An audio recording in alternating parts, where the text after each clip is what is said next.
So, I just woke up from a wicked dream. I'm just gonna break it down, like, for as long as I remember it. So, uh, in the beginning of the dream, every day was normal. We were going to school and everything. So, like, I was going to school, and um, there was there was stuff on the radios about like something that's gonna happen in America that's gonna cause anarchy and everything that's going to happen pretty soon in our area. So, um, we were kind of worried about that. We were thinking of a game plan to get out of there, or get out of the the the town that we're living in. And all of a sudden, so I was kind of thinking, man, I need a break from school because it's stressing me out. And all of the threats of anarchy causing thing to America were gone, but nothing was happening. And I was kind of thinking, it's probably like one of those movies where, like, the, what you're doing is stressing yourself out so much that once you stop, like, that's when everything around you gets better too. But it didn't.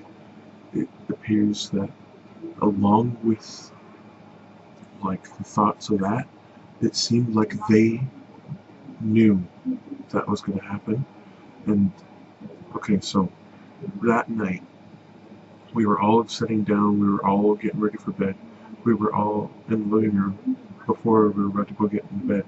And then we see this dude with an SMG, and he was dressed in all black. He had like a helmet on and everything. He went up to the front door and he started knocking. And I was like, "Hey, there's someone with a gun in the front of the house." That's what I was saying. I locked all the windows and locked all the doors. So for some reason, I could peek my head out of the window, which I don't know. I don't know how I could do that. That's what I was saying. I locked all the windows and locked all the doors. So for some reason, I could peek my head out of the window, which I don't know. I don't know how I could do that. He went around to my little sister's bedroom window, and he did something like this, and I heard the window shatter. I was like, we have to get the fuck out of here. And apparently my dad's planning was so good. As soon as he started making his way around the other house, okay, so here's our house, right? He was making his way to this side of the house. And we were thinking we're going to get out of this side of the door and then get into our truck and go. Because my dad had a plan. He had a route set in his mind that we can go. We did not grab anything. We only grabbed like a flashlight or something like that, and then we got the fuck out of there. And he was still smashing windows, and he saw us speed off, and he shot a few shots. Me, my little brother, my little sister, and my dad, in the single truck going, and we ended up on this dirt path, and we heard police sirens down the road, and apparently the police and everything was the government. And I saw sigils on their trucks when they were chasing us. It looked like an army head, but it was a skull, and it had the hat. So we were going and going and going, and then we saw a bunch of other civilian cars going on that same path. I was like, we have to fucking make it, because Georgie and Victor are here.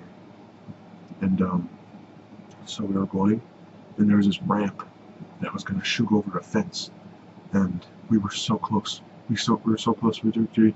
We were going, and I was like, hold on, and we go, and we jump over it, and then while we were going down, we were like, yeah. We hit the ground and everything. Our truck unfortunately broke down, but we were the last ones out, and all of a sudden, we were, like, the police officers were like, yeah, you made it. You're on the safe side, perfectly fine. Nothing's gonna happen to you at this point. Like, you're on the good side now. And we were so glad. Apparently all of my friends and stuff too made it to the safe side. And as soon as we did, we were all happy, we were all glad and everything.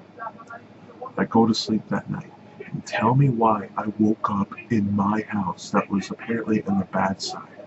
I was so scared, because I was like, I was laying down, I was getting on the computer and everything, and then I was like, wait, I'm not supposed to fucking be here. I'm not supposed to fucking be here. My little sister's here too. What the fuck? How did I end up here? And I was going onto the internet, and nothing was coming up. It was that same sigil of the evil people. And I was like, fuck, we need to get out of here. We need to get out of here right fucking now. And so I go to my little sister, and I was like, Georgie, we're here again. And she's like, what?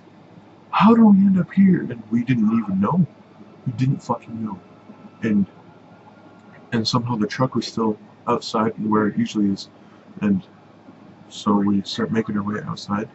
And when we were, like, it, um, we saw these dudes in the backyard dressed in all black with long hair. They had messed up faces. When they first were, like, the first day they were breaking our windows and stuff, he had mask on, he had an army helmet on, he had gun and everything. But when I saw these guys in the backyard, they had body armor on a little bit. They looked like basically the school shooters from that one movie, but they had messed up faces.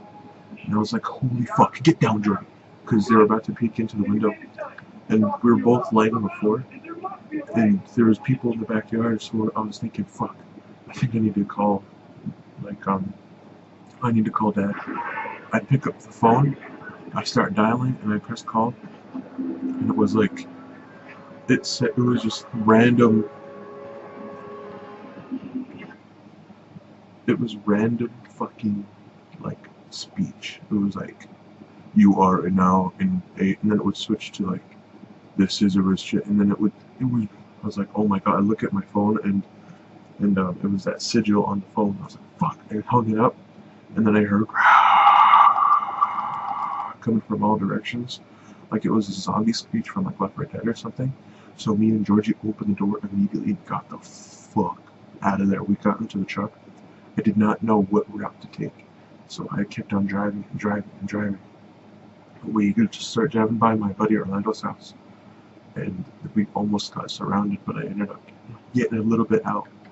And in the back of my head, I was like, this is a fucked up dream. I'm waking up, and then I did. That's like the whole thing. But before I stop, I'm remembering some other parts. So while we got into the good camp, the police officers and everything, we were sitting down. We were, for some reason, it was my school, but the school was in a bad place. But it was like the same layout and everything of the school. But it was a good place. I don't know. But anyway, we were in there. My friends, we were all hanging out and everything. I immediately get there. They're all sitting in the cafeteria, chilling out. When I get there, tell me why I'm like, I go into the kitchen, and I have, like, I have a little bit of things like a bit of clothes and everything. And I started setting up shop. I was like, what the fuck?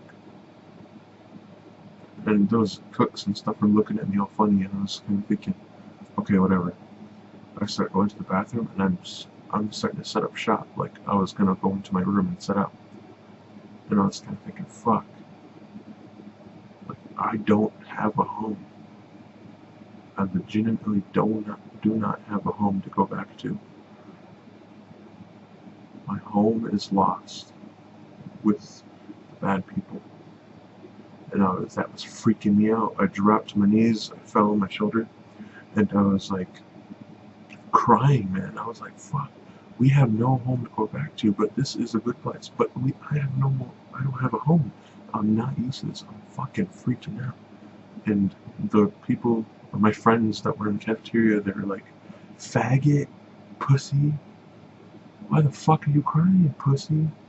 Look at this pussy. And like an old lady came down the stairs, and then she was like, hey honey, you're okay, you're okay. And I was kind of thinking, fuck man, I was like crying and shit. And then like my tears just stopped, and I was kind of thinking, I'm not a bitch, because they were all saying to me, you pussy, you bitch, and everything. Like they were fucked up friends in that dream. So my tears stopped. I was like, I'm not a bitch. I got up, I didn't feel anything, like I was emotionless after that. And so they introduced us to our bunks, and that was it. That's when I realized I fell asleep, and then I woke up in a bad place. So there was a big chunk missing in the middle that I just filled in. Okay, I'm just recording this because it was a fucked up, realistic dream, and I didn't want to like let it go to waste. So I'm gonna try to go back to bed because it's like 5 in the morning right now. It was a fucked up dream. It had my relatives in it and everything. I'm just so fucked up from it. I immediately woke up and it was like in a dead space walk through, and I was kind of thinking, I need to share this shit. I immediately got onto my computer and everything. Thank you guys for watching, and this is my fucked up dream.